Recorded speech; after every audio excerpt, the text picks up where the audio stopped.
તો નમસ્કાર મિત્રો, હું છું આપનો એસપી ને સ્વાગત છે તમારું ફરી એક મારા નવા બ્લોગની અંદર। અને આશા કરીશ કે તમે બધા મજામાં જ હશો। અને અત્યારે આપણે આવી ગયા છે તળાવ પર રનિંગ કરવા માટે તેમજ ફરવા માટે। અને અત્યારે મસ્ત એવું વ્યૂ બની રહેલું છે। અને આ બાજુની સાઈડ મોરલા બી હતા, અત્યારે કડક હતા પણ આપણે વિડીયો બનાવ્યા એટલે બીજા જંગલની અંદર જતા રહ્યા। અને હું તમને બધું પાછળનું વ્યૂ બતાવું।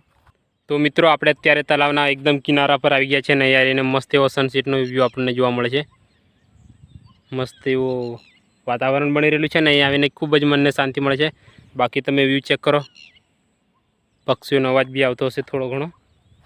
અને આ જગ્યા જ કંઈક એવી છે ને તમે વાત જવા દો,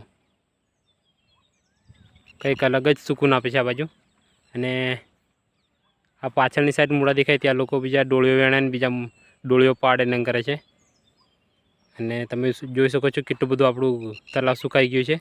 જ્યારે આપણે ક્રિકેટ રમવાનું સ્ટાર્ટ કર્યું હતું ત્યારે પેલા ઝાડ દેખાય તો પોણી અડી રહેલું હતું। અને હવે થોડાક સમયની અંદર એટલે કે ચોમાસું આવી ગયું છે એટલે હવે આ 7મા મહિનાની અંદર આખું બધું ભરાઈ જશે। જોઈ શકો છો તમે આ જંગલની અંદર પાણી છેક ભરાઈ જશે। બધું વ્યૂ ત્યારે જોવાલાયક બની જશે, ત્યારે બી આપણે બ્લોગ નાખતા રહેશું। અત્યારે તમે જોઈ લો ને ત્યારે આપણે વિડીયો નાખશું ત્યારે બહુ બધું બદલાઈ ગયું છે આજુબાજુનો બધો વિસ્તાર। તો મિત્રો અત્યારે આપણે રનિંગ કરવાનો બી ટાઈમ થઈ ગયો છે।